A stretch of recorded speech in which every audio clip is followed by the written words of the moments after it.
This is the Infotagion podcast, the vaccine to the disinformation virus. An internal Facebook report, suppressed by the company but leaked to the media, has claimed that 64% of people who joined extremist groups on the platform did so by following online recommendation tools from the company.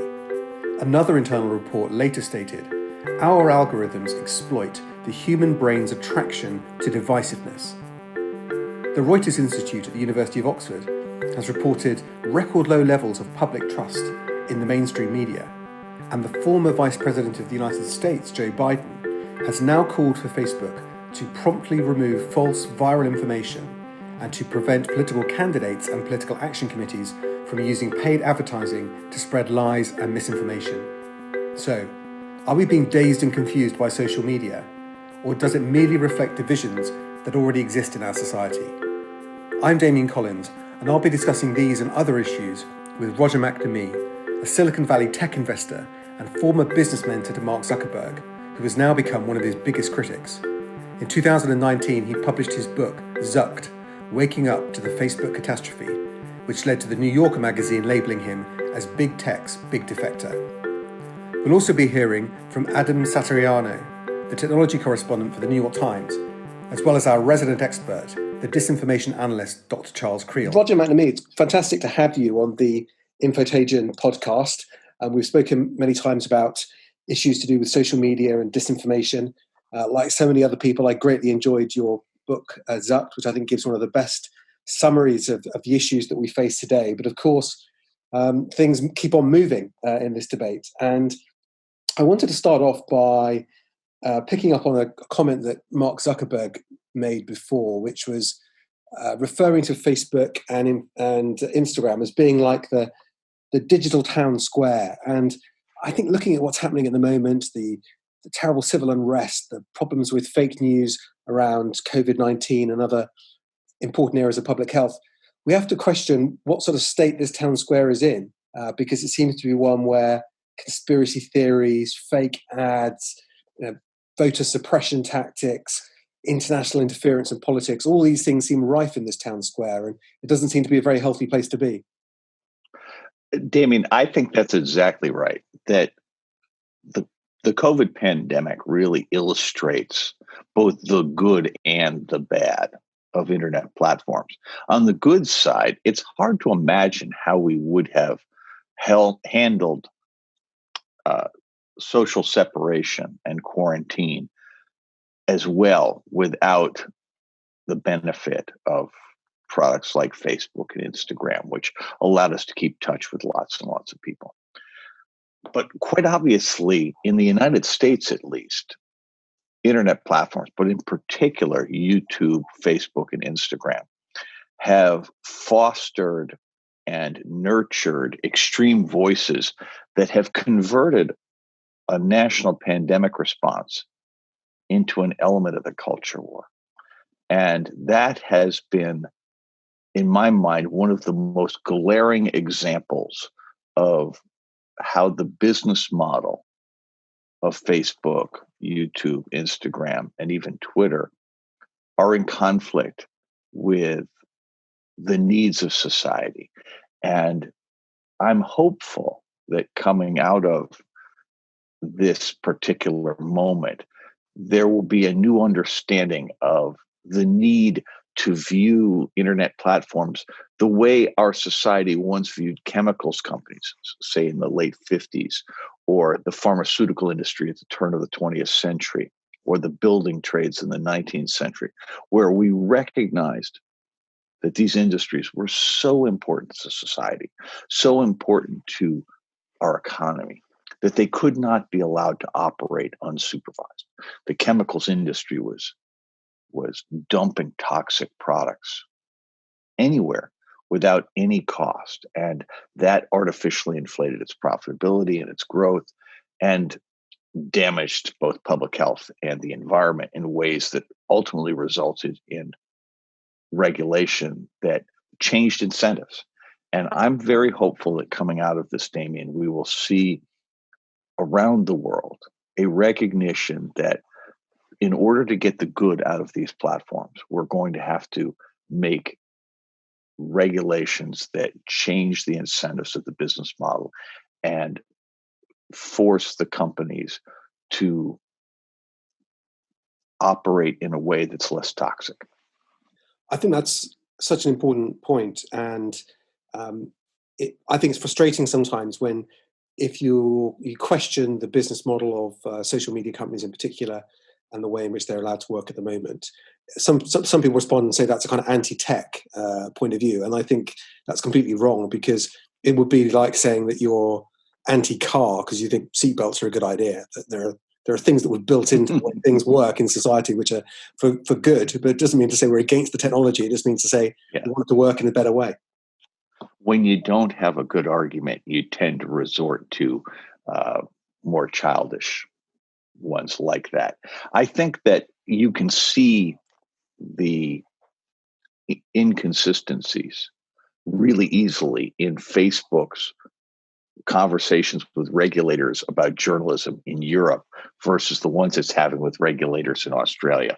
In Europe, there's an attempt to find some balance so that journalism can exist on Facebook. Whereas in Australia, where they want to impose effectively a tax, Facebook's going, no, we're not going to have any journalism on our platform at all. And I think what this really reduces to is Facebook is only willing to work with governments on Facebook's terms. And that position is really what we're debating today. Are these companies, which are larger than any individual country, are they in fact accountable to the countries in which they operate, or are they not? And I was very interested last week in the move by Joe Biden as part of his presidential campaign in really laying down quite a big challenge to Facebook to do more to regulate political ads, to act against disinformation about the election being spread through the network, to make sure they enforce their platform policies properly on stopping messaging that could be maliciously designed to suppress voting. I mean, it would seem that Joe Biden clearly doesn't feel that enough has changed at Facebook since the last election, and clearly that he doesn't seem to think that just accepting what Facebook think is good enough for him. It's a great relief to hear him speak this way. In my mind, the most important message I could give to our listeners right now is to recognize that the current debate is about something called moderation. This notion that a combination of artificial intelligence and human moderators are going to be responsible for removing hate speech and disinformation and conspiracy theories from these platforms. I believe that is a false framing of the problem. I do not believe that moderation can work on platforms like Facebook, like Instagram, like YouTube, even like Twitter. And there are three reasons. First, because the platforms are huge and the scale creates just an almost insurmountable problem. But there's also an issue of latency. So a way to think about this is when you post something, if a human moderator or even artificial intelligence is going to remove it, there will be a lag time between when it's posted and when the removal can take place. And a lot of damage can happen in that time. But the third and most important issue for moderation is the intent of these platforms. Facebook, YouTube, Twitter, Instagram have all made it clear that their bias is very strongly to permit as much speech as possible. Their goal is not actually to remove hate speech, disinformation, and conspiracy theories, because that is the most valuable content for engaging the emotions of their audiences, which is what drives their profitability. What they will do, if pressured sufficiently, they will remove an individual perpetrator, say an Alex Jones in the United States, the conspiracy theorist whose videos were recommended 15 billion times by the algorithms at YouTube. They will do that, forced to do so. But all that really does is allow thousands of other conspiracy theorists to replace Alex Jones because the model is designed to promote that kind of content. And so the real conversation we need to have, Damian, and the real one that I hope Vice President Biden will have, both in the campaign and if he's elected, is in going after that business model, the algorithmic amplification of content. And I recently wrote something for Time Magazine in which I made the point that the core regulation in the United States that has been the safe harbor for these platforms that allowed them to operate this way is something called Section 230 of the Communications Decency Act. And it was created to enable platforms to do moderation without legal jeopardy. What they've chosen to do instead is no moderation, and courts have interpreted the law as an absolute protection. And I believe what we need to do is to recognize that if you are using algorithms to amplify content, if you're not treating all content identically, that in that context, you would not have the protection of the safe harbor. So to the extent that you treat all content exactly the same, no problem. But if you're going to amplify one kind of content over another because that's good for your business, that's a choice that should remove the protections. There's going to be a huge debate over this. And to keep in mind, this is only one step. We still need to have privacy protections. We still need to have antitrust because these guys are too influential and too dominant in our economy. But going after the business model is an important step. And because of the politics in the US right now, this is something that was unthinkable 3 months ago that right now is, changes to Section 230 are something we can actually consider for the first time. And to me, we need to press that as hard as we can to try to make that happen because it would be the single most valuable thing to do to protect democracy and public health. I think it's such an important debate. And indeed, we've started in the UK to start talking about Section 230 a little bit because obviously, I have a concern that if the UK-US trade deal is based on the trade deal that was done with Mexico and Canada, then there could be an attempt to force those safe harbour provisions in Section 230 onto the UK, which I think would make it impossible to do many of the things we want to do in terms of creating an effective system of regulation around social media and dealing with the most harmful forms of content. But from your article in Time, what I took from that was that the reason that you feel that safe harbour, changing the laws on safe harbour is so important is because unless there is a requirement in law for the companies to behave in a different way, that they won't. And they will exploit safe harbour really just to make whatever decisions suit them as a business before acting any further. That's absolutely correct. And we now have 15 years of evidence that strategy is not only their preference, it works. And so they will continue to do it. I really want to encourage you to fight the extension of Section 230 to any trade deal with the United Kingdom. And I want to make a simple point about this. Google, Facebook, Twitter all want to automate absolutely every business process. And as a result, their practices reflect the stickiest parts of regulation in each jurisdiction. So when any country makes a change that restricts their behavior, they wind up applying that globally because it's cheaper than trying to respond individually in every country. And so I'm extremely hopeful that every country will do something. And you can each do something different. We do not need a global coordinated response here because of the nature of the business model. Having random activities in different cities and states and countries will produce a very desirable outcome from the consumer's perspective. And it is my great hope that in Europe, the differences we've seen between the United Kingdom's focus and that in Germany or France, I hope you will all continue to focus in the areas of your greatest interest and strength, because at the end of the day, any change is likely to work out well. And I want to make this point really aggressively, which is that I am very pro-technology and I'm very pro-economic growth. And I believe that having the industry monopolized as it is today is extremely harmful, and that it is stifling innovation, it is stifling entrepreneurship.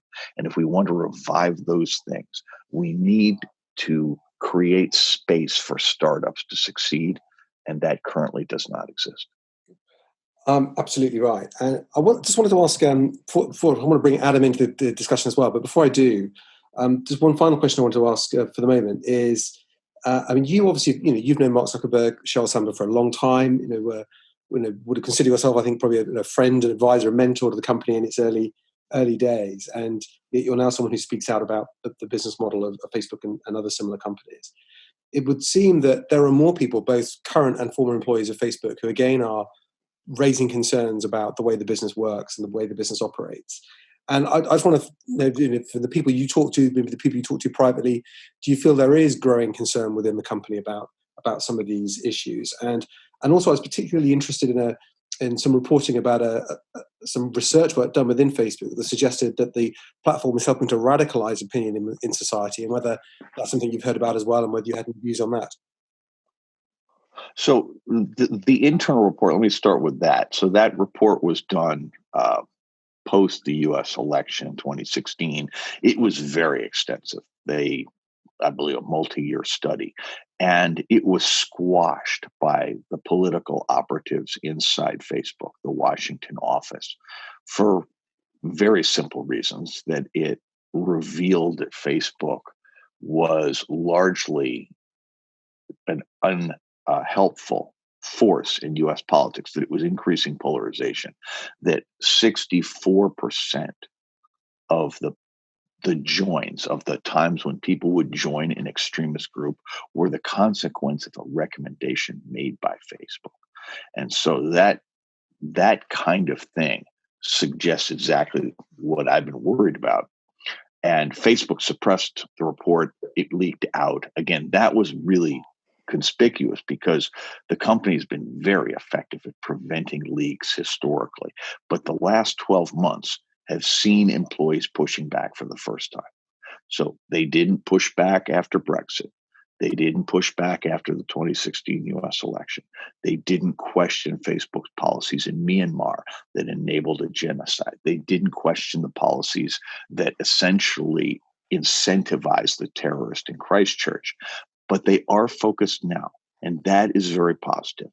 There were a few hundred people who did a virtual walkout a couple weeks ago over Facebook's handling of the Trump messages. The ones that effectively had been restricted by Twitter were not touched by Facebook. That pushback it's unprecedented. I would encourage you not to have great expectations for things coming out of it. Tech companies have a lot of tools for suppressing dissent. But the fact that any showed up at all is a positive thing. And I'm extremely hopeful that it is the beginning of something that over a period of time will give us leverage, because there's no group of people with more power to change the values of Google and Facebook and Instagram, YouTube, Twitter than the employees who work there. They have a ton of leverage, and historically they've not used any of it. Adam, I'd just like to ask for your views on one of the issues we just discussed with Roger, and that's sort of Joe Biden sort of trying to make Facebook an issue in his campaign. Do you feel that these issues around the way social media companies are run, the impact their tools have on society, do you feel this is a debate which is now in the mainstream and could even be an election issue in America? I do. It's been stunning to see. I mean, I sort of come at this from a different perspective than you two. I'm not an advocate for regulation or no regulation. I'm not pro or anti Facebook. I've sort of been covering it as a news story over the years. And when I started covering technology about 10 or so years ago, it was just an incredible amount of kind of euphoria around all that was being created. The iPhone had just come out. The App Store was gaining momentum.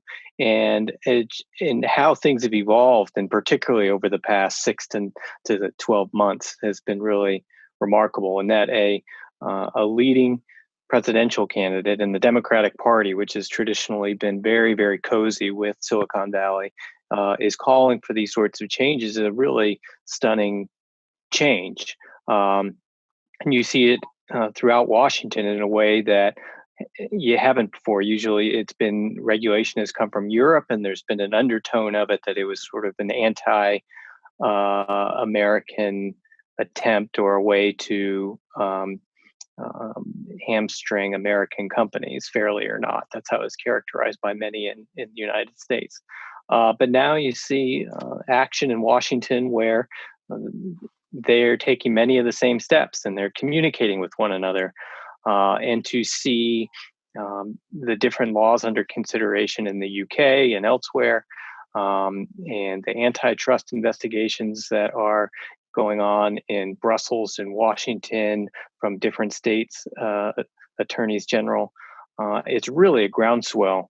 And what it comes to remains to be seen. But I think even the energy and momentum that you're seeing around it has to be changing the way these companies are behaving.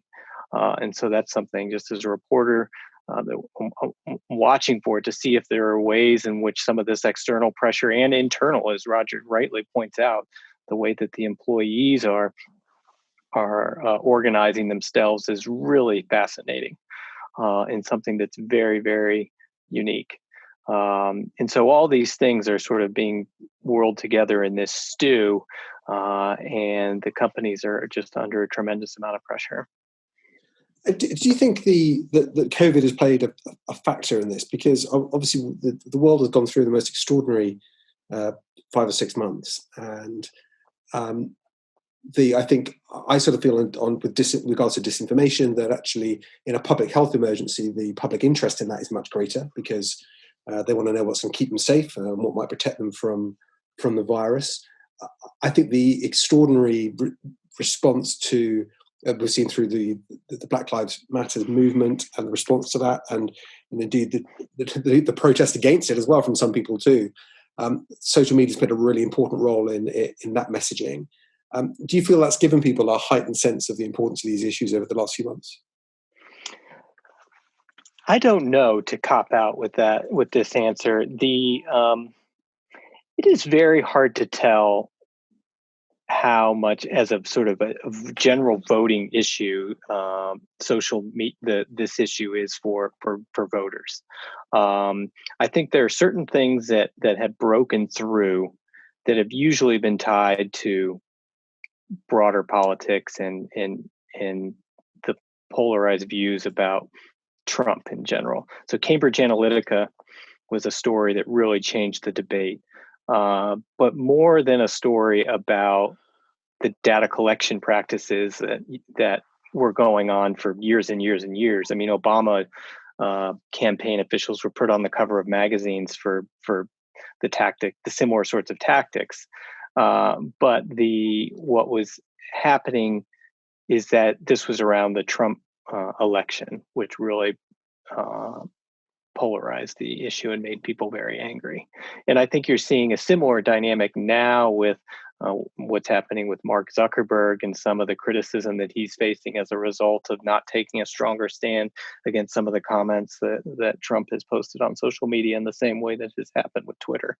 And so it's very hard to tell. I don't know if COVID is an issue that, the social media companies' reaction to the pandemic is something that's going to be top of mind for somebody going into vote in November. I mean, the issues are going to be the economy and things like that. So, but there's no doubt that this is an issue that is much more at the fore than it was a year or 2 years ago. Yeah, Damian, I would like to both make a small comment, but also ask a question to Adam to follow that up. Yeah, of course. So, Adam, what strikes me is that by essentially enabling the politicization of public health, of converting masks and social distancing into elements of the culture war, Facebook in particular has left itself vulnerable in the American political system because the group of people that historically were most supportive of tech, which is to say, Democrats, are for the most part hyper aware of the role that social media is playing in the quarantine liberation movement and the anti-mask and anti-government policy things. So it seems to me that it will maybe a background issue. It may not be the thing that drives it, but I'm curious, when you talk about the economy, the pandemic's impact on the economy is really huge. And I'm curious whether you think people are going to not make the connection if the economy is in a bad shape in November between, the pandemic and therefore Facebook's impact on the pandemic and that economic situation. I don't necessarily. I think your point is a correct one, which is putting the sort of what's driving people to make the sort of voting decisions that they make. Putting that sort of aside, your point I think is absolutely correct that the influence that these platforms are having, Facebook, Instagram, YouTube, especially, is weighing on the policymakers who ultimately are going to be the ones making the decisions about the companies. And some of the misinformation related to COVID has been interesting to watch, but almost feels like a warm-up act right now for what is to come if there's an eventual vaccine. I mean, the anti-vax crowd online is only growing. And you get to a point where there's a vaccine, there's going to be a loud contingent of people online who have become very skilled over the past number of years of using Facebook and other social media. And it's going to be there in their moment. And I'm very interested to see how that plays out in the months ahead, hopefully months before there's a vaccine, but who knows?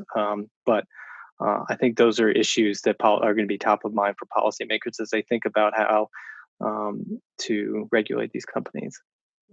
Adam, just a final question from me before we come to Charles. What you used the expression culture wars earlier on, and I think you seem to hear that a lot now. People talking about that there is a culture war between different tribes, and social media is where they fight each other, and that.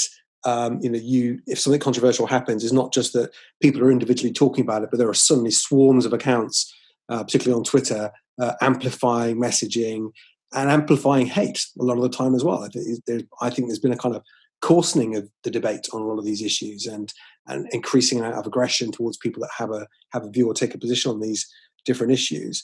And indeed, as a journalist, I mean, it seems that the phrase we now hear all the time, the mainstream media have been sucked into this as well. And I know the New York Times is one of President Trump's favorite targets, but do you feel there is a kind of that journalism itself has become part of the culture war?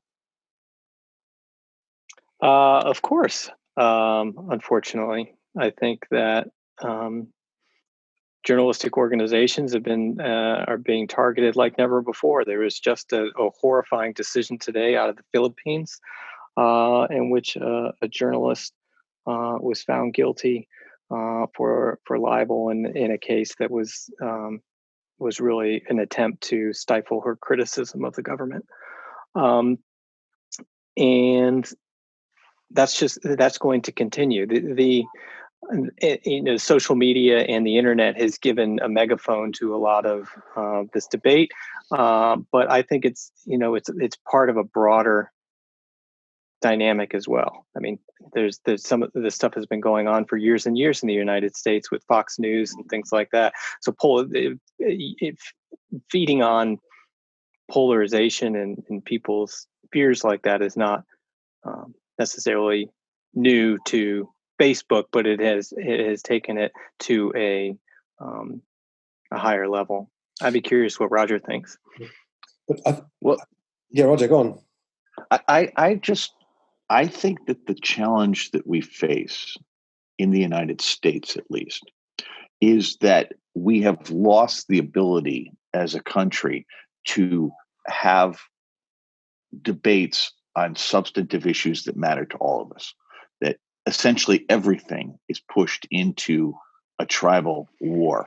And I don't think that there's anywhere for internet platforms to hide on this issue.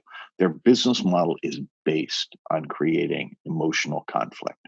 And that is what's driving the politics in the United States, which are, in my opinion, dangerous today, in that the country has more or less given up on fighting a pandemic, which is still killing roughly 1,000 people a day. And it's affecting our ability to operate the economy. And, the notion that just going back to work is going to solve everything, I think, is probably unrealistic, because many people are legitimately fearful of re-engaging in a normal life. And our politics aren't set up for dealing with that. And it's almost as though COVID came along and was engineered to expose the weakest elements of our political system, of our economy, and of our healthcare system. And so everything is failing simultaneously. And that is coming after roughly a 10-year period where the conflicts on social media were undermining expertise, were undermining institutions of all kinds. And so it's almost as though social media told us, well, these things were going to fail us at a critical moment, and then they did. And now the question is, what are we going to do about it? And what's delightful, Damian, in the United States is where in Europe, many of the protests that are taking place have had a violent element to them. In the United States, they are predominantly peaceful, and they are extremely diverse. And the result of that is that one could imagine that a moment is happening now, analogous to what happened in the 60s in the civil rights movement around the Selma March and other individual things that wound up playing a key role in changing the national conversation and leading to the Civil Rights Act and the Voting Rights Act. And it's not crazy to imagine we're going through one of those moments again. I think it's too early to know for sure, but social media is going to, if that change is taking place, social media is going to have a hard time politically in that environment, because while it has all these good elements, if you push power to a more democratic model in the United States, if decisions are made by the masses as opposed to a small number of elites, the internet platforms are going to suffer in that environment, because they are clearly part of the elite. And it's too early to know that that's what's happening, but things that were unimaginable a month ago happen routinely right now in the United States. And as somebody who's lived long enough to have seen the 60s, I'm stunned and optimistic, because it's easy to be cynical, but I would like to believe that we are going through a moment here, and one of the consequences of that will be that when we apply that to technology, we will democratize that also, and that we'll look for other business models. We'll have a different value system, and that will lead to 1,000 flowers blooming, and a return to the model of technology is something that empowers people as opposed to something that exploits their weaknesses. I think it's an interesting argument, and I think going back to what you said earlier, looking at other industries, about how as industries became important and played a dominant role in our lives, we also considered the harm they did, and they were regulated. Because you could make a similar point about the media. I mean, I think the radio became an incredibly powerful tool politically in the 1930s. I think it was Goebbels who said that the Nazis couldn't have come to power without radio and the aeroplane. And in the late 60s, the satellite broadcast television that relayed images of protests from around the world into every living room in the land was thought to play a very important role in spreading ideas and messages at that time as well. And of course, what happened in some ways with both those industries is that we recognized the tremendous power that broadcasting had, and therefore codes of practice were created around those broadcasters to make sure that they used that power responsibly. And therefore, whether it'd be interested to see whether if it's felt that social media has played a role in radicalizing and dividing society, that we similarly will look at the ways in which we can make people hold that power, the companies themselves, more responsible for how they use it. From your lips to God's ears, my friend. Well, that sounds like an appropriate moment to bring in Charles Creel. And Charles, as our regular guest on the podcast, you keep a keen eye on the topical issues of the day. What's caught your eye over the last few days? Thanks. Well, there's a couple of different stories that have come to mind, and in both cases, they've come to me directly through people that I know rather than people who I may know. First, I've had reports from West Sussex from friends there that print copies of a newspaper called Epoch Times have been pushed through their letterboxes completely unsolicited. It's a slick newspaper, it's expensively printed, and it's filled with hard-right conspiracy theories that typically support Trump and just the Chinese government. In this particular issue, making the rounds around Ader, the coronavirus is being blamed on the Chinese Communist Party, and the paper suggests that it should be renamed the CCP virus. The paper is the work of the Epoch Media Group. It's a New York-based television and print operation, and they serve as kind of extension of the Falun Gong religious movement. That's a persecuted religious minority in China and a favorite target of the Chinese Communist Party. But in Europe and North America, they promote far-right political ideology, and they're not insignificant. They're the second largest funder of pro-Trump Facebook advertising after the Trump campaign. And in April of 2019, their social video views totaled 3 billion views. That ranks them 11th globally amongst all video creators. So why now West Sussex? Well, it seems like it's just their turn. Local media have reported a rise in distribution of Epoch Times in South Oxfordshire, Sheffield, Peterborough, and Scotland, all in the UK. There are regular stories in Canada of outraged locals finding the paper in their post, and the paper is distributed across the US. Something to keep an eye on, no matter what your politics, as it's clearly part of a larger campaign to sway public opinion around China and around COVID. And then the second story is in the middle of a lot of frustratingly negative disinformation surrounding the Black Lives Matter movement. I'd like to just shine a light on a really impressive campaign happening on Instagram. Most of us know George Floyd was killed by a police officer in Minneapolis, Minnesota last month. A policeman knelt on his neck for more than 8 minutes, killing him, and the entire thing was caught on video, and we're seeing the results of that on the news every night. One of the more horrendous parts of this, though, is the video itself. In it, Floyd is pleading for his life. He begs others to help him, and it's to no avail, and it's unbelievably heartbreaking. But it's also nearly impossible to watch for most people who have a healthy sense of empathy. It's really hard to get through. I couldn't myself. And so the video, it becomes a kind of weird stain on our conscience. You know it's there, but you can't watch it, but you're compelled to, and then it somehow becomes unreal and uncanny. But artist Kara Walker has created a video work around George Floyd's death, and it resonates around this whole thing. UK listeners will know Kara created the last installation at Tate Modern's Turbine Hall. And in this new piece, she transcribes Floyd's words in the video and projects them onto a wall at the corner of Washington Avenue and Park in Brooklyn. Please, I can't breathe, he says. Please, ma'am, please, somebody help me.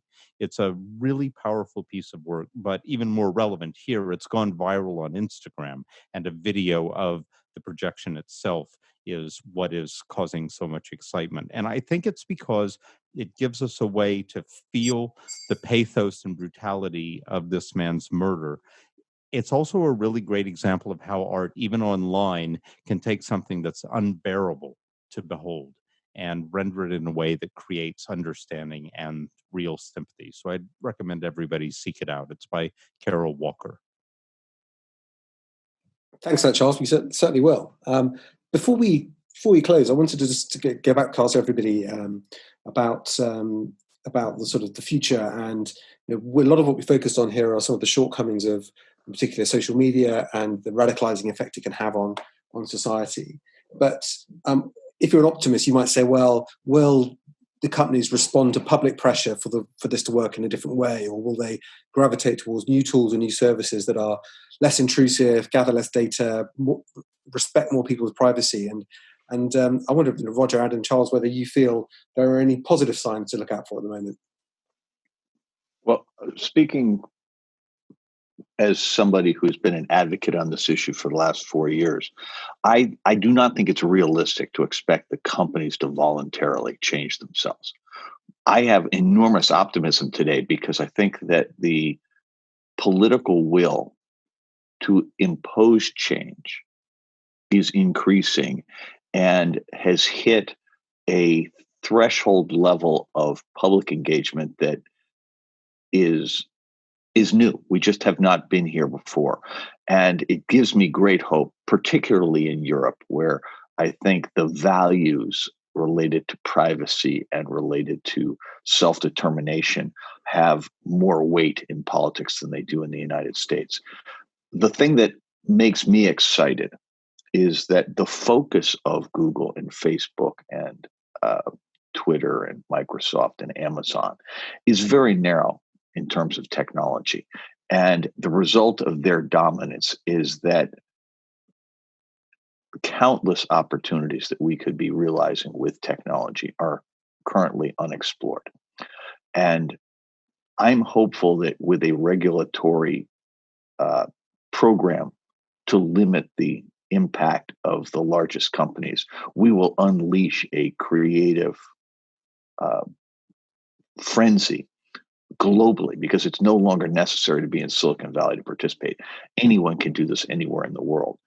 That it will look like what happened with the antitrust cases in the United States against AT&T in 1956, IBM in 1964, and Microsoft in the 90s, where each time the U.S. regulated tech, it spurred massive innovation and massive entrepreneurship with great benefits to everyone. And I'm more optimistic about that today, Damian, than I have been at any time in my activism, which is not to say that we're there yet, but simply to say that I have an optimistic outlook, and I'm particularly excited for what I think is going to happen in Europe. That's great. Thanks. I think that Roger's absolutely right. And, social media companies are having their seatbelts moment, is the way that I tend to think about it. And, they can either be the auto industry right now and go along, or they can be the tobacco industry. And so we'll see how that turns out. But what has me really excited is how people have poured into the streets now. I just think it's an incredible movement that has begun, and it's because folks are unemployed, and it's because people have been locked up at their houses for a long time, and folks have been living in fear for the last 3 months.